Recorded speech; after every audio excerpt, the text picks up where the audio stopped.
retour dans cette salle, Morgan. Est-ce que tu peux nous expliquer un peu où on est et à quoi consiste ton travail en cet endroit? Alors, nous sommes dans le club du Paris-Levallois, métropolitain 92. Alors, c'est le club qui est dans l'élite française, évoluant en Pro A. Et mon rôle dans ce club, c'est d'aider les jeunes du centre de formation dans la préparation mentale. Tu les accompagnes plus particulièrement vraiment sur la partie uniquement accès sport, sachant que tu as été un ancien professionnel, ou également sur une partie un peu plus personnelle quand tu connais un peu les profils que tu as retrouvés durant ta carrière ou autre. Alors, j'accompagne les jeunes du centre de formation, notamment dans leur objectif de saison, tout au long de la saison. Notamment, j'interviens pour les aider dans la cohésion d'équipe, donc ce qui est la gestion du stress, la confiance en soi. Parce que voilà, une saison est très aléatoire justement pour ces jeunes-là. Et souvent, les jeunes sont confrontés à différentes problématiques.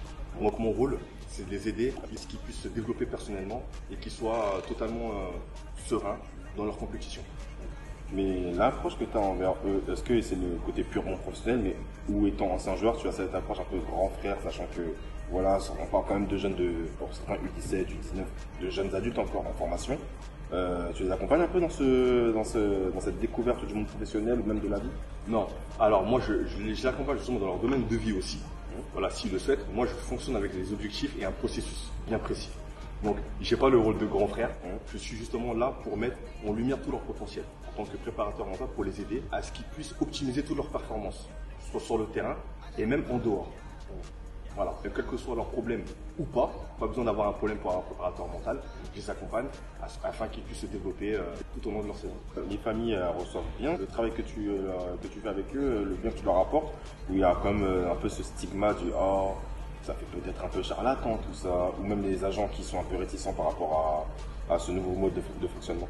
Alors, par rapport à ce mode de fonctionnement, bien sûr, les personnes ont été un peu réticents au départ parce que ne connaissaient pas ce domaine-là. Moi, j'ai pas une approche justement, je suis pas là pour régler par exemple des maladies, mais je suis là justement pour les aider à sauter le mur pour qu'ils puissent être eux-mêmes, prendre conscience et faire ce qu'ils veulent faire dans leur domaine d'activité. J'ai pas un rôle de grand frère pour leur donner un conseil, je suis pas un conseiller, je suis là justement pour les aider tout simplement à qu'ils soient épanouis et en alignement avec leur personne dans leur secteur d'activité, qui est le basketball.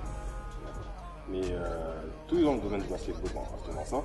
Toi qui as été toi-même meneur en tant que joueur professionnel, est-ce que on va pas se mentir, je pense que tu as plus de spécificité, plus de connaissances pour le niveau du poste de meneur. Donc quand on va dire que tu as un jeune qui est là, il est fort ou pivot, il va te demander clairement un point de vue ou des objectifs. Est-ce que tu seras jaugé par rapport à ça ou on va dire que tu es plus référencé meneur? Moi, je suis plus référencé meneur. Après, bien sûr, je peux donner, je peux les aider, donner ma vision, mais ça reste que ma vision. Ce n'est pas leur vision. Moi, je travaille vraiment sur le questionnement à eux-mêmes.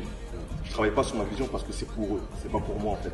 C'est eux les acteurs. Bon, ça se trouve que c'est toi la recette du succès. Parce que si je dis pas de bêtises, actuellement, les jeunes U17, ils sont sur un 3-0 actuellement, début de saison. Effectivement. Donc, on peut dire que tu es peut-être la boîte secrète de l'équipe. La boîte secrète de l'équipe, je dirais pas ça comme ça. En tout cas, je suis très content de leur performance. Leur réussite, c'est ma réussite, tout simplement. Et surtout aussi le rôle aussi des coachs, comme Philippe Sud et Moustapha Sonko. Nous sommes un staff. Donc derrière, moi je les aide justement pour optimiser leur performance mentalement, mais il y a aussi les coachs, les assistants coachs et tout le staff derrière aussi qui suit du club. Moi, je suis vraiment là pour qu'ils soient en alignement avec eux-mêmes et dans la réalité des choses. D'accord. Voilà. Alors, merci beaucoup Morgan. On espère que du coup, à l'avenir, ta vocation soit plus au vu du grand public et que ça intéresse de plus en plus de monde et surtout que ça soit pris en considération pour toi l'approche des JO 2024. Et je te souhaite bon courage. Merci à vous, merci de m'avoir reçu.